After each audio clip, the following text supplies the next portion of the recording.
friendo, Steve here. And Larson. And welcome back to Going In Raw News Brief. There's a lot to unpack today, so I'm not sure how brief this is going to be. The bottom line is we have our first, hopefully last, but probably not, round of releases from the WWE, all based around their cost-cutting strategy to deal with the coronavirus situation right now. Larson, first up, what's going on here? Well, we first got word that something was up about 8:30 this morning, our time, when John Pollock from Post Wrestling tweeted, quote, per sources, Vince McMahon is set to hold a call at noon Eastern to address WWE's employees. The email stated it would include an important company update. Then shortly after noon Eastern, some details started trickling in. First, WrestleZone's Bill Pritchard tweeted, according to PW Insider's Mike Johnson, Vince McMahon's conference call with WWE employees is currently ongoing. McMahon just announced cutbacks and furloughs for WWE staff. Then Tom Collahoo tweeted, according to a WWE source, the company are currently incurring significant losses, and Vince McMahon has made what they consider a drastic choice to keep the finances on track. Shortly after, you want to assume the conclusion of the call, WWE issued a press release which detailed the steps they're taking to mitigate the financial impact they're facing due to the ongoing pandemic, and they include the following. Steve, please.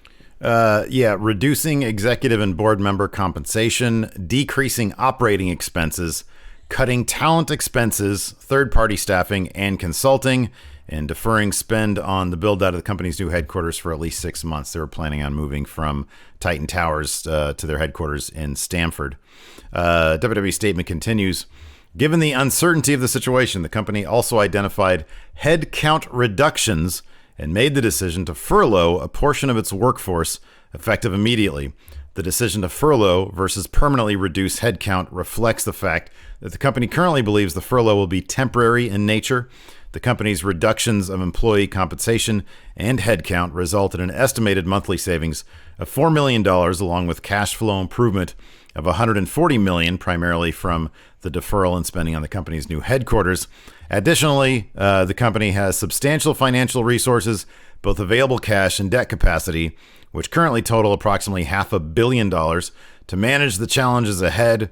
Management continues to believe the fundamentals of the company's business remain strong and that WWE is well positioned to take full advantage of the changing media landscape and increasing value of live sports rights over the longer term. This is pretty standard for how companies operate. It sucks. So it sounds like they are going to be doing layoffs and furloughs, which are like temporary layoffs until things get better. Essentially, you don't work, you're not getting paid, but you still have a job. Essentially, yeah. Yeah. So do we know? Hey, do you happen to know if somebody gets furloughed as opposed to laid off, are they still eligible to receive unemployment benefits? That I don't know. Okay. That I don't know. All right. PW Insider added as well that employees will receive texts about where they stand going forward. Text messages, not calls, but shortly after all this broke, we got news of the first round of releases. They are as follows, as announced by WWE. Kurt Hawkins, Drake Maverick, EC3, Eric Young, Heath Slater, Carl Anderson and Luke Gallows, and Leo Rush. Yeah. I mean, a lot of these names obviously are not utilized by the company currently. Anderson and Gallows is kind of for me and personally the most surprising one of this. They've been on TV. They were involved in the Boneyard match. They're probably the most expensive talents. Yeah, true. Yeah, they very recently signed a new contract that was probably pretty lucrative. Yeah.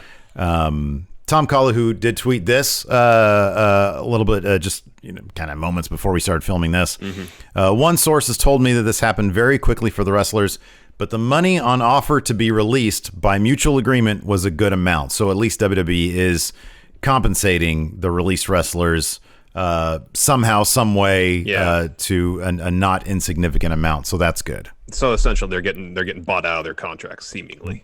Right, yeah. As opposed to just getting laid off, which at least... Yeah, I still am sort of unsure in terms of what is guaranteed in their contracts. I know the downside guarantee is predicated on a certain number of dates. That's my understanding. Wrestled, but if the WWE decided at some point just not to use them, Yeah, I just don't know the nature of how their contracts are. So at the very least, WWE is compensating them for these releases as well, because it's going to be difficult for them. I mean, everybody else is, I just find it difficult to believe that AEW would start hiring talent at this point. And of course, everybody else around the world has basically shut down operations. So these guys finding work would not be easy at this time. Yeah, not at this time. But whenever business does reopen, whether it's soon or a year from now, there is a good amount of talent out there on the free agent market. And hopefully they can find some means. And hopefully, the buyout money they got was good enough to keep themselves afloat for a decent amount of time. Yeah, you'd hope so. You definitely a lot of these wrestlers have families, I'm sure. And you want to make sure they're well taken care of until they can actually start working again. Absolutely. And speaking of working again, WWE's working again, at least doing production. And as we discussed yesterday, WWE got the green light from Florida Governor Ron DeSantis to continue production at WWE Performance Center, shooting stuff live. And then 2 reporters in the Orlando area, Stephanie Cuino? Sure. Cuino? Sorry, Stephanie. And John Alba put together a timeline of how that came to pass. And here's kind of what it was. April 1st, DeSantis had his initial executive order declaring what is deemed an essential service and not. April 9th, he updates his criteria of what is an essential service, allowing WWE to continue production because they are suddenly now an essential service. On that same day, April 9th, the America First Action Political Action Committee, it's a super PAC led by Linda McMahon, dedicated towards the re-election of Donald Trump, announced that they are going to spend $18.5 million on ads in Florida, predominantly the Tampa and Orlando area, is my understanding, between Labor Day and Election Day, I believe. Yeah. And then the following day, April 10th, Vince declared that WWE would resume live production. Yeah, I mean, this is... So here's the thing about this. It's so obvious and blatant and out there, but this is stuff that happens like every single day. It's just WWE's under a big spotlight. So they're simply taking advantage of the political relationships they have made along the way, be it, Linda's involvement with the current administration, her Senate campaign, et cetera, et cetera. This is not shocking at all. I mean, you can talk about the ethics of the situation, be that as they may. This happens every day, all the time. Now, Governor DeSantis was asked yesterday at a press conference about deeming WWE an essential service, which is fairly laughable. But again, they're trying to keep their business afloat. He says, obviously, WWE, there's no crowd, so it's a very small number of people. We look at it on a case-by-case basis. We haven't had a huge amount of requests. A lot of this will be, what do we look like in May, rather than doing stuff now. The one thing I do support is we do need to support content, especially sports and events. We're not going to have crowds there. I get that. If NASCAR does a race and can televise it, I think that's a good thing. I'd like to see Tiger Woods and Phil Mickelson golf. That's social distance. I think people are starved for content. We haven't had new content since the middle of March, and I can assume he means live content because the Tiger King is totally blowing up during these days of quarantine. Netflix. There's all sorts of new stuff on Netflix. Hulu. He needs to cut the cord. Maybe he's still stuck on cable. He's watching the same movies on Stars all the time. Who knows? Even Stars has Outlander, man. Anyways, he said, I think people are starved for content. We haven't had new content since the middle of March. If people are told to stay closer to the house, it sure does help to have fresh things to do. People are chomping at the bit. I think people, to be able to have some light at the end of the tunnel and see things get back on a better course, I think from a psychological perspective, it's a good thing. Who do you think wrote these talking points, Larson? Probably not Ron DeSantis. WWEPR. While we're taking a pause here, there's some producers who apparently have been given their release as well. They are as follows. This is from PW Insider.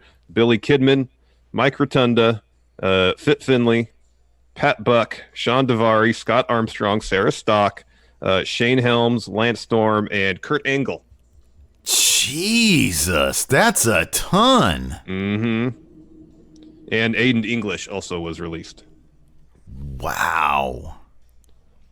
So it seems like that's a lot of people. That is a lot of people. I mean, we're also aware of people who are producing there. Adam Pearce is still there. Mm-hmm. Wasn't what's his face? Jamie Noble still there producing? Mm-hmm. Man, wow. And then I think they got MVP on in a producer's role. That was as well. my understanding as well. Yeah. So, my gosh, that's horrible. Also, yesterday, President Trump announced a group of advisors to assist in reopening the economy, and it's all the commissioners of all the major sports leagues in the U.S., including Vince McMahon, as Donald Trump referred to him, the great Vince McMahon. That's sort of a funny little side note. Hell of a brain trust he's got going there. It's got Goodell was in there too, right? Yeah. Goodell, Adam Silver, Robert Kraft, Jerry Jones. Was the MLB? Rob Manfred. Yeah. Yeah. Okay. Yeah, it was all the commissioners for MLB, NFL, NBA, and NHL. So Gary Bettman, Silver, Manfred, and Goodell, plus Jerry Jones, Robert Kraft, Mark Cuban, Dana White, and Vince McMahon. Dana White, that's one I missed. Yeah. Anyways, WWE has also been told, or had been told, to stop production. This goes along with the timeline of them being considered an essential business. I had my ear to the phone because I was listening to how to pronounce Stephanie's name here. Now I forgot it already. I think it's something like Kuino. Okay. Okay. Stephanie Kuino from My 13 News, or My News 13, tweeted out some interesting info. Larson, what do we have? So she tweeted out the following info yesterday. Apparently, Orange County Sheriff is telling My News 13, I think that's Spectrum 13 in Orlando, deputies responded to the WWE Performance Center Orlando in March and April, advised business, quote, they were not in compliance with executive order, and advised them they would have to close down. Of course, that executive order was revised and amended a couple days later. Also, Orange County Sheriff telling Spectrum News 13 on April 13th, someone called to say there would be a taping at the location that evening, but added, if I'm reading this correctly, the April 9th memo already deemed those businesses essential, and WB went back to doing live shows on Monday. So I wonder if that's a precautionary thing, saying, hey, we're doing a show. By the way, we're essential. We're essential now, so don't bring the cops over. Yeah. Fightful Select. By the way, you should go subscribe to Fightful Select. They're terrific. Yes. Had some additional details about that in response to inquiries about the Orange County Sheriffs requesting WWE shut down before the executive order. Fightful was told the following by their media relations department. There are no reports written from that address by OCSO deputies in March or April, but we know that our deputies responded to that location several times in the last few weeks. Each time they advised the business that they were not in compliance with the executive order and advised them they would have to close down. I'm kind of curious if they actually did close down at that time, or if they meant in a broader sense, you can't do this again. If it was warning or, we're going to pull the plug. Who knows? Yeah. On April 13th, someone called to say there would be a taping at the location that evening, but by that time, an April 9th memo from the floor. That makes it sound like somebody was trying to snitch, dude. It could be. I mean, the way I read it in the tweet is like, hey. In the tweet, yes. But according to this, on April 13th, someone called to say there would be a taping at the location that evening. But by that time, an April 9th memo from the Florida Division of Emergency Management had already deemed those types of businesses essential. So, wonder who the snitch was, if that was the situation. I don't know, man. Or if it was WWE just updating them. I don't know. Speaking of updating, we have an update about Double or Nothing. Yeah. Now that Florida is seemingly open for business, at least for professional wrestling, maybe other sports, this announcement isn't a huge surprise. The AEW will hold Double or Nothing as scheduled on May 23rd. However, it won't be in Las Vegas. The long and short of it, based on their statement, is that event has been canceled at the MGM Grand Garden Arena in Vegas, and details will be revealed in the weeks ahead, as they put it here in their statement, with features of the event itself ultimately being determined by the latest guidance of national and global health authorities. They also mentioned that the Dynamite that was supposed to happen the following Wednesday, May 27th, also canceled. No news on where that will be held instead. Given what's happening in Florida right now regarding professional wrestling, the wording in the executive order from DeSantis is broad enough. I mean, it doesn't say only WWE could go back to producing content here. It's obviously broad enough to include AEW, probably UFC, and maybe if any other sports leagues want to try to set up shop in Florida, they would probably, based on the wording in there, based on the guidelines they would have to follow, if they're willing to follow those guidelines, would be able to operate as well. One last note about AEW as well. A couple days ago, I think it was yesterday, I want to say, it might have been the day before that, a fan asked Dave Meltzer, who obviously is pretty well in tune with AEW happenings, how TNT, how satisfied they are with the current product, given that AEW obviously is taping their stuff in advance in bulk. And he said TNT is totally fine with how they're handling it right now, which is an interesting juxtaposition. If what Tom Collihu was reporting the other day about how Fox was sort of, part of the catalyst of WWE trying to go live, that TNT, on the other hand, was okay with AEW doing things the way they were doing. So yeah, that's it's all kind of interesting how this is all playing out. Obviously, there's going to be a lot more in the pipeline. It's an absolute bummer of a day, though. It is. We've got an episode of NXT and AEW. We're going to go live tonight over on our Twitch channel for our AEW review, and then it'll go up on right here at YouTube a little bit later. But yeah, this is just an absolute. It's a bummer. It's a bummer of me and Lacey were sitting out in the back yesterday, and Alabama was playing, and because of her daycare shutting down for a couple weeks, Lacey was able to stay home so I can actually get some work done. And she has her job still. We're doing okay, but a lot of people out there are in a bad way, man, and it's it's an absolute tragedy, this entire thing. So, our hearts go out to all those people, not only that have been affected by the WWE stuff today, but man, around the world, this is bad news for a lot of people. It is. Yeah. It really has been. So anyways, that's it for now. We'll bring you updates if any more significant things happen between now and our AEW review. If nothing else, we'll be back tomorrow with a news brief as well. Thanks for tuning in. Until next time, we'll talk to you later. Goodbye.